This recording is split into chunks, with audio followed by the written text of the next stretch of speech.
Shalom, kembali berjumpa dengan saya dalam seri pelajaran Sekolah Sabat. Dan pelajaran kita Sabat ini adalah Sabat yang terakhir di triwulan yang kedua dengan judul Kehidupan Perjanjian Baru. Dan ayat intinya terdapat di dalam Yohanes pasal 10 ayatnya yang ke-10. Aku datang supaya mereka mempunyai hidup dan mempunyainya dalam segala kelimpahan.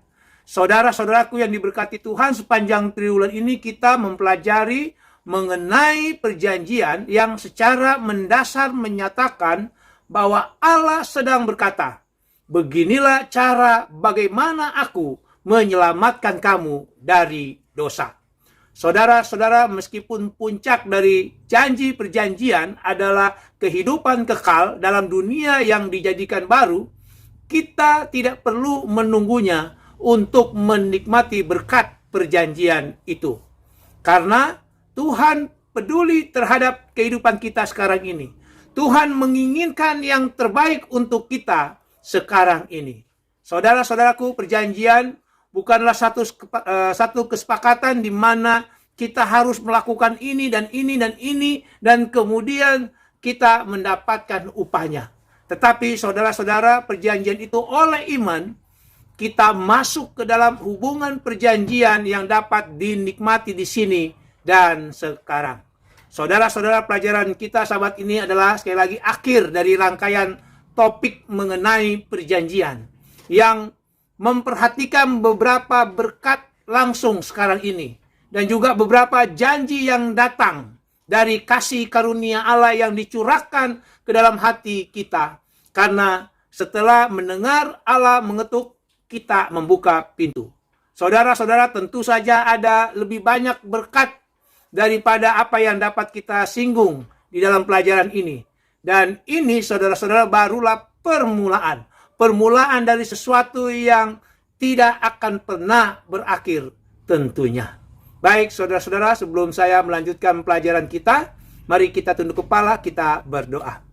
Bapa di surga, pada saat ini kami hendak mempelajari akan kebenaran firman Tuhan melalui pelajaran Sekolah Sabat.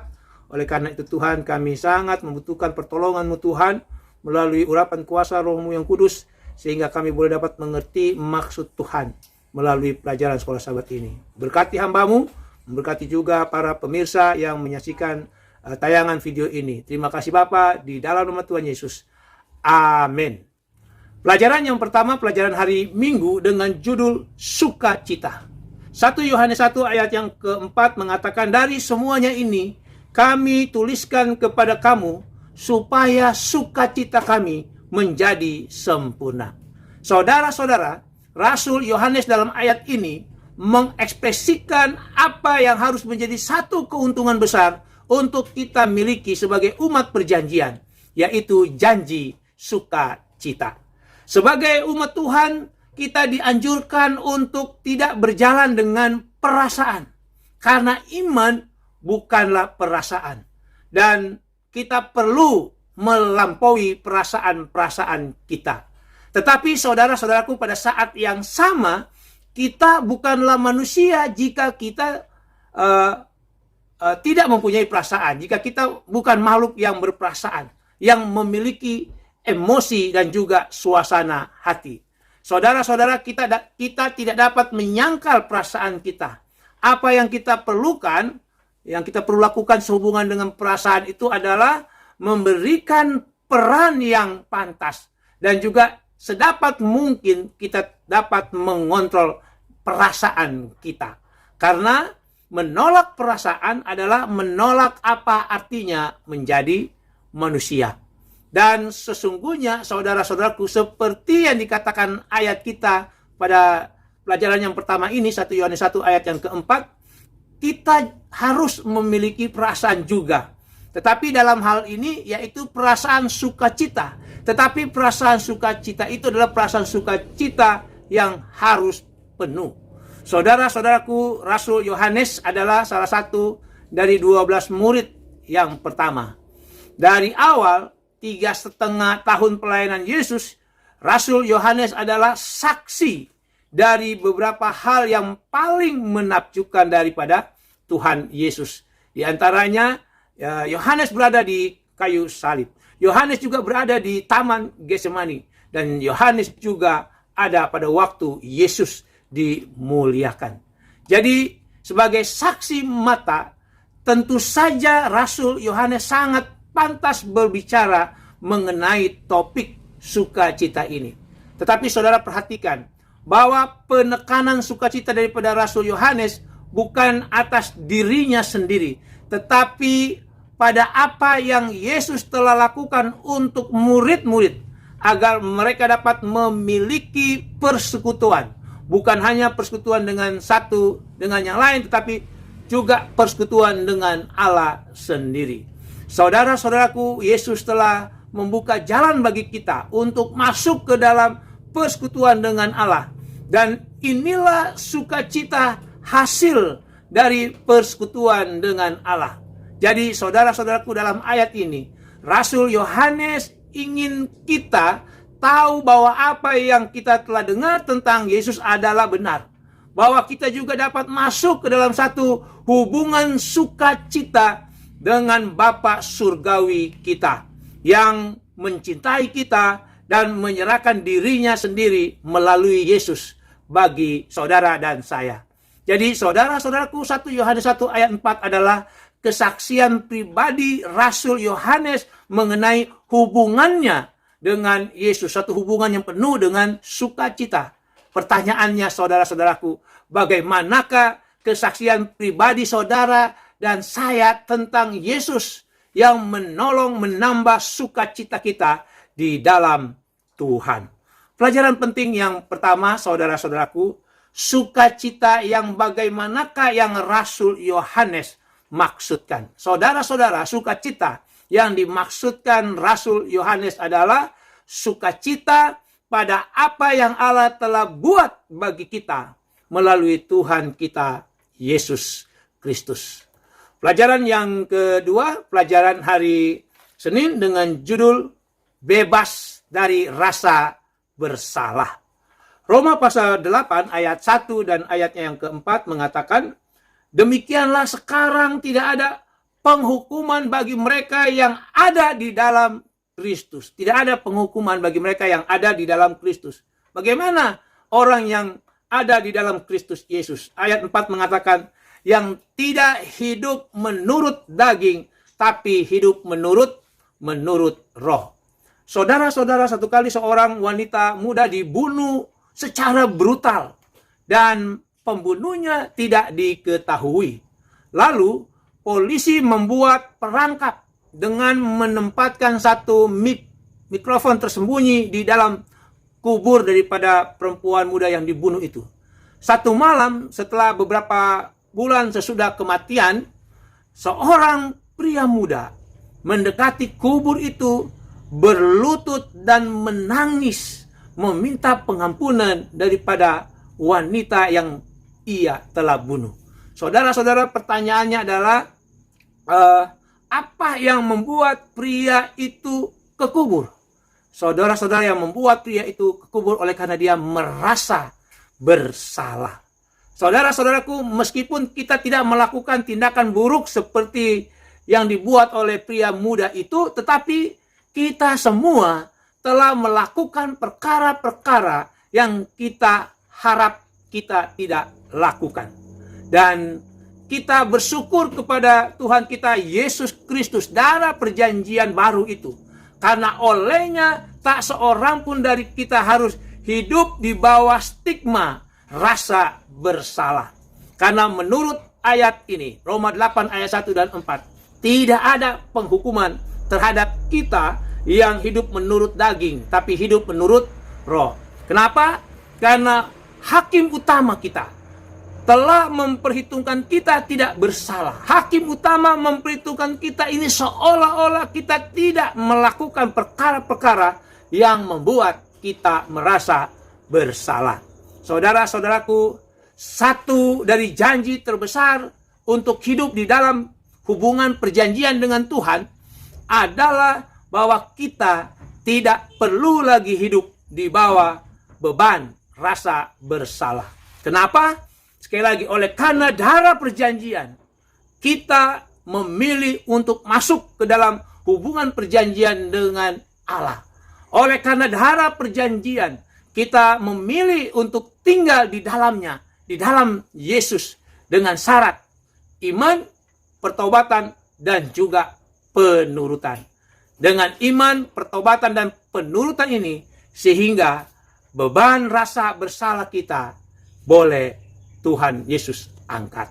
Saudara-saudara, ketika setan berusaha berbisik di telinga kita bahwa kita ini adalah orang jahat, bahwa kita ini adalah orang buruk, bahwa kita terlalu berdosa untuk diterima Allah, saudara-saudara, kita dapat melakukan apa yang Yesus lakukan ketika setan mencobai dia di padang belantara. Saudara dan saya dapat mengutip kitab suci.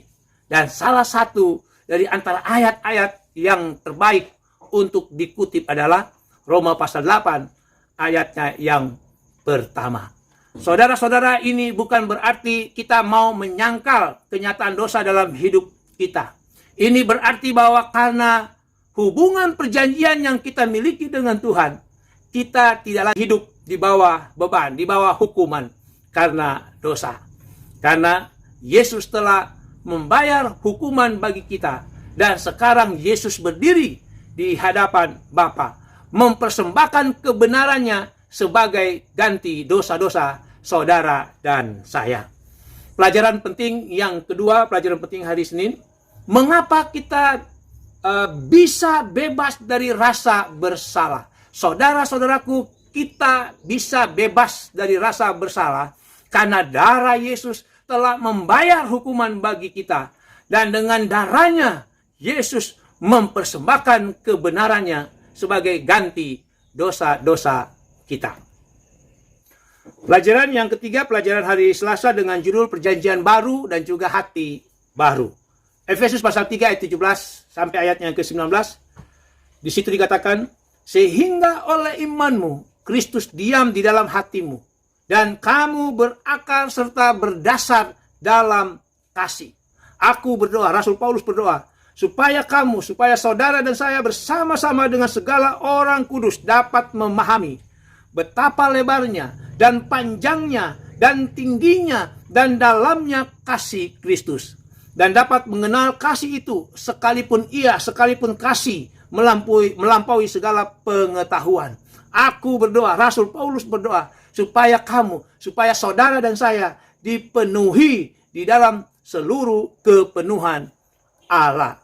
Saudara-saudaraku yang dikasihi Tuhan, sebagaimana pelajaran sebelumnya, pelajaran sahabat-sahabat sebelumnya maksudnya, menyatakan bahwa perjanjian baru itu adalah di mana Tuhan menaruh hukumnya di dalam hati. Yeremia pasal 31 ayat 31 sampai ayatnya yang ke-33. Tetapi bukan hanya hukum itu yang ada di sana, yang ada dalam perjanjian, yang membuat pengertian kita lebih mengerti, lebih benar. Tetapi karena Kristus dan hukumnya sangat erat hubungannya. Jadi saudara-saudara, dengan hukum Kristus di dalam hati kita dan Kristus di dalam hidup kita juga, kita datang ke satu keuntungan yang lain dari satu perjanjian yang besar, yaitu satu hati yang baru. Dan berdasarkan ayat ini, Efesus 3 ayat 17 sampai ayat yang ke-19, Rasul Paulus menekankan unsur kasih, dan dia mengatakan bahwa kita harus berakar, berdasar di dalam kasih. Kata-kata ini menunjukkan kestabilan. Kata-kata ini menunjukkan keteguhan dan sifat permanen dalam dasar kasih itu. Saudara-saudara, iman kita tidak berarti jika iman kita itu tidak berakar dalam kasih kepada Allah dan juga kasih kepada sesama. Dan kasih itu tidak datang begitu saja, tetapi kasih itu datang karena kita mendapatkan seberkas kasih Allah bagi kita yang dimanifestasikan melalui Tuhan kita Yesus Kristus. Dan sebagai hasilnya, saudara-saudaraku, kehidupan kita diubahkan, hati kita diubah, dan kita menjadi manusia baru dengan pemikiran-pemikiran baru, kerinduan-kerinduan baru, dan juga tujuan-tujuan baru. Saudara-saudaraku, adalah reaksi kita terhadap kasih Allah yang mengubah hati kita, dan menanamkan kasih kepada orang lain. Saudara-saudaraku, inilah yang Rasul Paulus maksudkan ketika ia berbicara tentang dipenuhi dengan kepenuhan Allah. Pelajaran penting yang ketiga, pelajaran penting hari Selasa, bagaimanakah kita dapat memiliki hati yang baru? Saudara-saudaraku, kita dapat memiliki hati yang baru jika hukum Kristus dan kasih Kristus tinggal di dalam hidup kita. Selanjutnya, pelajaran hari Rabu, pelajaran yang keempat, judulnya Perjanjian Baru dan Kehidupan Kekal. Yohanes pasal yang ke-11 ayat 25 dan juga ayatnya yang ke-26 menyatakan, Akulah, yaitu Yesus, akulah kebangkitan dan hidup. Barang siapa percaya kepadaku, ia akan hidup walaupun ia sudah mati. Dan setiap orang yang hidup dan yang percaya kepadaku tidak akan mati selama-lamanya. Percayakah engkau akan hal ini? Saudara-saudaraku yang kekasih dalam Tuhan, ada dua dimensi daripada kehidupan kekal itu. Dimensi sekarang ini dan juga dimensi masa depan. Saudara-saudaraku, dimensi sekarang ini membawa kepada orang percaya satu pengalaman kehidupan yang berlimpah, yang meliputi banyak janji-janji yang telah diberikan kepada kehidupan kita sekarang. Dan dimensi masa depan adalah kehidupan kekal itu sendiri. Tentunya melalui janji kebangkitan daripada manusia. Janji daripada kebangkitan tubuh. Yohanes 5 ayat 28 dan 29 dan juga Yohanes 6 ayatnya yang ke-39. Saudara-saudaraku, meskipun di masa depan itu ya, ataupun janji hidup kekal itu masih di masa depan ya, dimensi yang kedua itu merupakan dimensi masa depan, tetapi itu adalah satu peristiwa yang membesarkan semua pengharapan orang percaya ya. Itulah yang membesarkan pengharapan daripada orang-orang Kristen. Saudara-saudaraku, tentu saja kita semua akan mati. Tetapi menurut Yesus, kematian itu hanyalah tidur. Yohanes pasalnya yang ke-11, saudara-saudara. Dan ketika Kristus datang kembali, mereka yang mati di dalam Kristus akan bangkit dalam kehidupan kekal. Dan mereka yang hidup, yang mengikuti Yesus, akan diubahkan dalam keadaan kehidupan yang tidak dapat mati lagi. Saudara-saudaraku, baik orang yang mati dan mereka yang hidup, yang adalah milik Kristus, akan memiliki tubuh kebangkitan yang sama. Saudara-saudara, satu sukacita yang besar mengetahui bahwa akhir hidup kita bukanlah di dalam kubur. Karena kita memiliki kehidupan yang baru yang akan bertahan selama-lamanya. Seorang hamba Tuhan, Nyonya White, dalam bukunya Alfa dan Omega jilid yang ke-5, halaman 419, dia mengatakan seperti ini. Kristus menjadi satu daging dengan kita, supaya kita boleh menjadi satu roh dengan dia.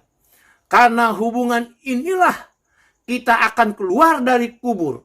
Bukan saja sebagai suatu pernyataan kuasa Kristus, melainkan karena oleh iman, hidup Yesus telah menjadi hidup kita.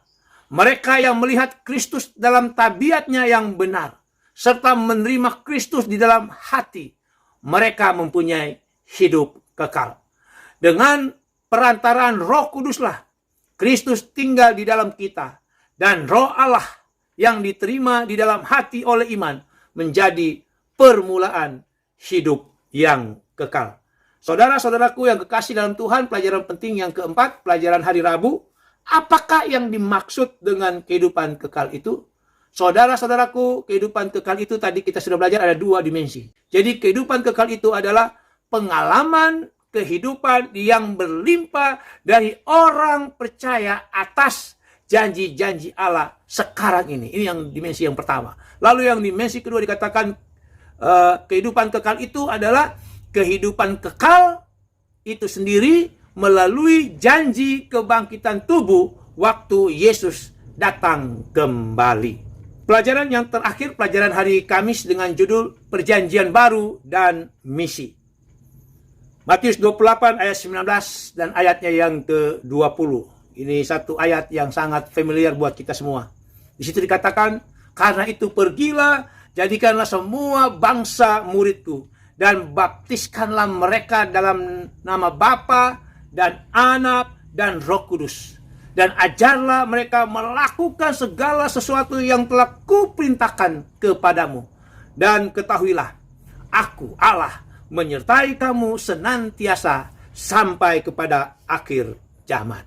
Saudara-saudaraku, di dunia ini banyak orang bergumul dengan apa yang ditulis oleh penulis Afrika Selatan, yaitu Laurens van der Post, yaitu tentang beban yang tidak berarti. Beban yang tidak berarti. Kenapa, saudara? Karena mereka tidak tahu apa yang harus dilakukan dengan kehidupan mereka. Mereka tidak tahu apa maksud dan tujuan karunia kehidupan itu. Dan mereka tidak tahu bagaimana menggunakan kehidupan mereka. Saudara-saudara, ini adalah kesia-siaan yang luar biasa dari sesuatu yang begitu berharga, yaitu kehidupan itu sendiri. Saudara-saudaraku, bagi kita orang Kristen, itu bukanlah sesuatu yang perlu kita gumuli. Sebaliknya, kita yang tahu kabar ajaib mengenai seorang juru selamat yang telah disalibkan dan bangkit, seorang yang mati karena dosa-dosa agar manusia memiliki kehidupan kekal, kita tahu apa yang harus kita buat dalam hidup kita. Kenapa? Karena di dalam Matius pasal 28 ayat 19 dan 20 itu, kita di situ mengetahui bahwa kita memiliki misi dan tujuan yang pasti dalam hidup kita, yaitu untuk menyebarkan kepada dunia kebenaran ajaib yang telah kita alami sendiri dengan Tuhan kita Yesus Kristus. Sungguh satu kesempatan istimewa menyebarkan Injil kepada orang lain adalah satu pekerjaan yang akan membuat satu kesan yang sangat berarti. Saudara-saudaraku, sebagai orang-orang Kristen, kita telah menerima mandat yang jelas dari Tuhan kita. Siapapun kita semua dapat memainkan satu peran. Sudahkah kita melakukan sesuatu atas misi yang diberikan Tuhan kepada kita? Saudara-saudara, pelajaran penting yang terakhir, pelajaran penting hari Kamis. Apa yang perlu kita lakukan supaya kita tidak bergumul seperti kehidupan orang dunia? Saudara-saudaraku, supaya kita tidak bergumul seperti kehidupan orang-orang dunia, maka kita harus melaksanakan misi yang Tuhan sudah berikan kepada kita, yaitu misi menyebarkan Injil. Demikianlah pelajaran kita di hari Sabat ini. Kiranya Tuhan Yesus memberkati kita semua. Mari kita tunduk kepala, kita berdoa. Bapa di surga, terima kasih. Satu kehidupan perjanjian baru yang Tuhan berikan kepada kami. Biarlah kehidupan itu akan kami manfaatkan sebagai umat-umat Tuhan yang setia. Kehidupan yang mau menyatakan Injil keselamatan. Yang menyatakan bahwa Yesus telah mati untuk menggantikan kami orang berdosa. Yesus yang telah bangkit untuk memberikan pendamaian dengan Bapa di surga. Satu janji terbesar di dalam pengharapan kami. Bapa di surga, tolong memberkati kami semua, umat-umat-Mu, dimanapun kami berada. Ampuni kami Bapa dari dosa dan pelanggaran kami. Doa ini kami persembahkan di dalam satu nama yang indah, nama Yesus Tuhan dan Juru Selamat kami. Amin.